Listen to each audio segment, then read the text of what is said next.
Welcome, I'm Sarah. You join me here at Stanwick Lake. I'm currently fishing Elsons. I fished Elsons back in the summer months where I had a few good fish out, and today we're going through some top tips of how I transition my fishing from summer months into the autumn months, as we are indeed at the end of October. So yeah, we'll be going through a few of those.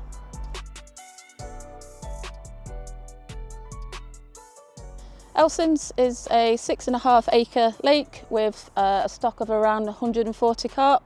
As I mentioned earlier, I did have a few good fish out in the summer with carp up to 35 pounds. The good thing about Elsons is it's quite a shallow lake, therefore in the colder months, especially on those warmer sunnier days, you stand a much better chance of catching the fish. It's also a fairly small lake, so you can get yourself into a position to really see where the fish are, and it just makes locating them that little bit more easier. During the colder months, I'm always looking for somewhere that has good winter form. I only really get to fish the weekend, so I want to ensure that that precious time of mine is productive. And Elsons, I think, ticks all the boxes for what I'm after. It's got some really nice carp in it that I really do want to catch. It's shallow, as I mentioned earlier, and it is a place that can be very productive in the winter.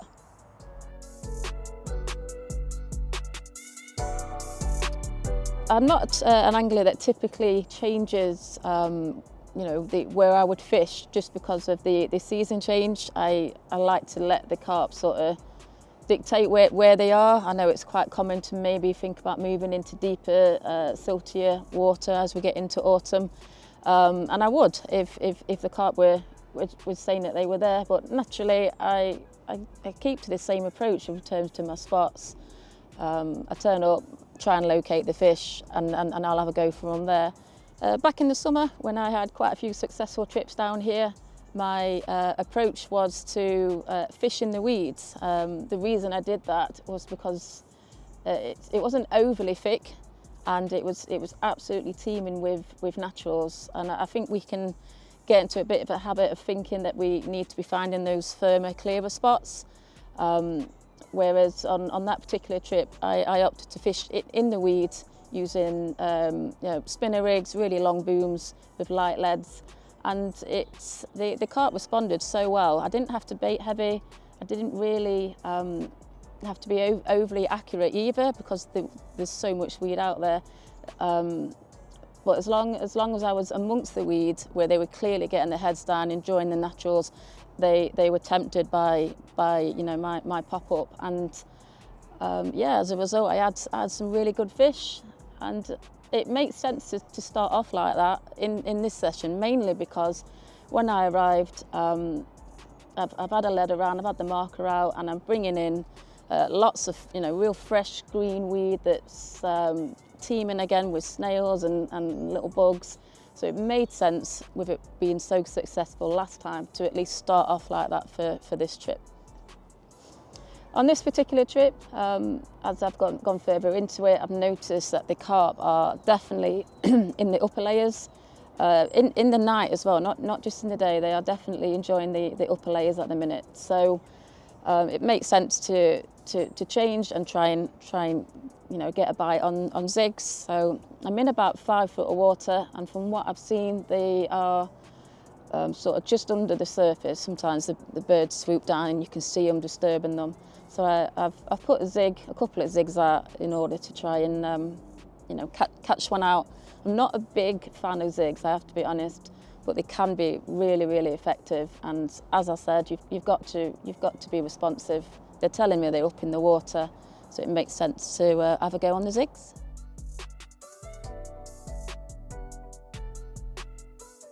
Okay, so my baiting approach for this session has been very similar to what I used back in the summer and all year round, really. I'm very confident in the Pro Stim Liver. The carp do respond well to it.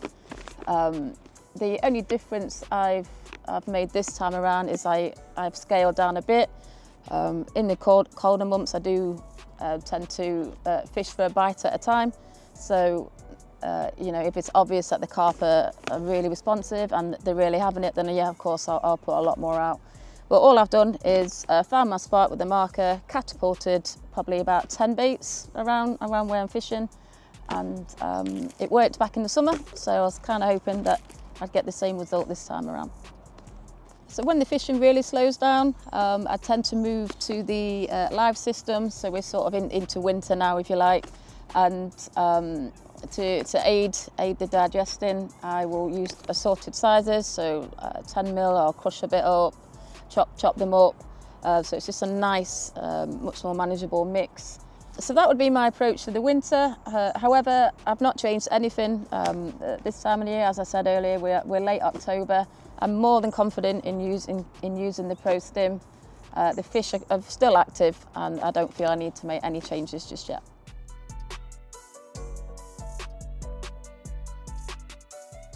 Rig choice then for this time of the year. Naturally, I started with what was so successful back in my last session here, and that was the spinner rig, quite a long boom section.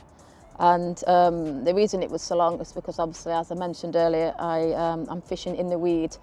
So it was a very successful approach, mainly because I think it was just really catching the carp out. They were obviously quite used to feeding in weed, undisturbed. So I think it was definitely catching them out.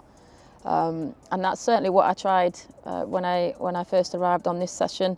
Again, I know I've mentioned it, but the weed out there, even late October, is still very fresh. It's very green. It's still very active with all the naturals. So I've gone with the same approach. So fishing in the weed, but like I say, a spinner rig, and this is the Pro Stim airball pop-ups. This rig has been used, so it might look a little bit battered. But yeah, that's what I was doing, matching the hatch, and yeah, it was very, very, very successful. As it gets colder, I will be more vibrant with my hook bait choice. For example, on this session, if this isn't really working, I might change to a slightly more attractive colour. But when, certainly in the winter months, I like to use the yellow Northern Specials. Obviously, the fish aren't as active in the winter months, so it's great to have that really bright fluorescent colour, to try and tempt them to take the bait.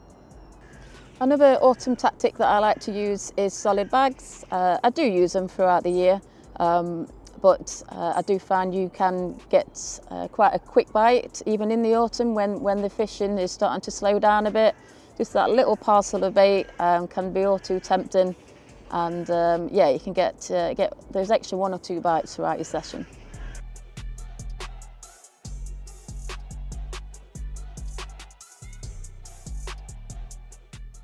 Noticeable change then at this time of the year is obviously the longer, darker periods. It's really important during those times to get yourself in a situation where you can hear out for those shows or notice those changes. It can be quite tempting to get in the bivvy as it drops colder, but the fish are certainly still active in the darker hours, and it can only be a good thing if you can locate fish and potentially move on to them or make those changes to warrant a bite.